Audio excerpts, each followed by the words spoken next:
Est-ce qu'aujourd'hui, vous vous posez la question de savoir il faut relocaliser en France, réindustrialiser la France? Enfin, en tous les cas, c'est ce que vous dites. Au-delà du plan de com, pardonnez-moi, mais est-ce que ça peut devenir une réalité? Alors, non seulement ça peut devenir une réalité, mais c'est une réalité.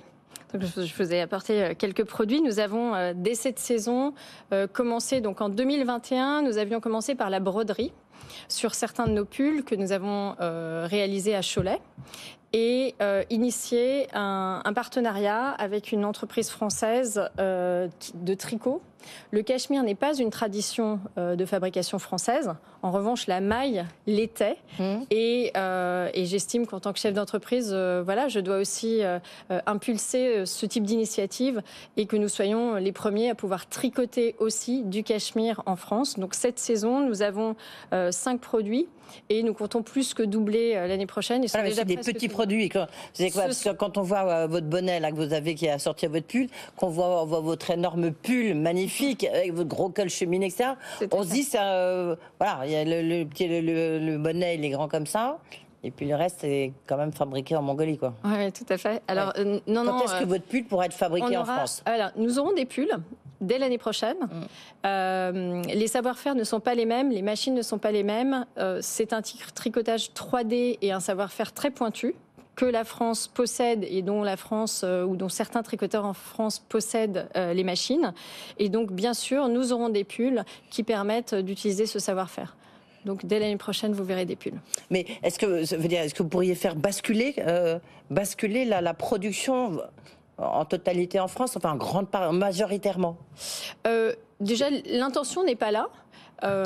Parce que nous avons envie de rééquilibrer. Nos clients aussi attendent que nous puissions offrir des produits fabriqués en France. Donc c'est le début de l'histoire qu'on a appelé Atelier Bompard. Mais l'intention n'est pas du tout d'abandonner nos partenaires historiques qui possèdent des savoir-faire qui n'existent pas en France et qui nécessiteraient certainement des investissements plus importants ou une main-d'œuvre que nous n'avons tout simplement pas formée en France. Donc l'équilibre va se trouver, mais l'idée n'est pas de... les produits innovants en 3D, comme vous dites, ou même la formation, puisqu'aujourd'hui on parle beaucoup de formation pour retrouver des métiers anciens. Il faut quand même voir que la France a été quand même un pays du textile pendant très longtemps. Vous dites non, c'est plus compliqué que ça. C'est plus long.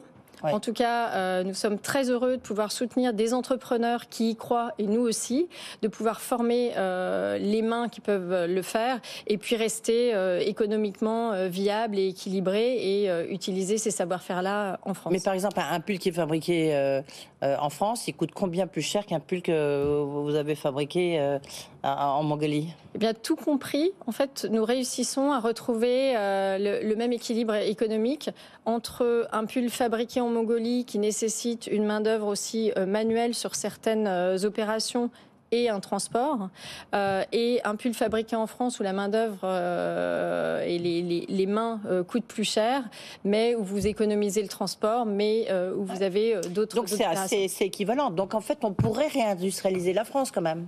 On peut, tout à fait. Dans le textile, j'entends. Dans le textile, on peut le faire. Et le partenaire Aroan avec qui nous travaillons est un fervent défenseur et nous avons envie d'y contribuer.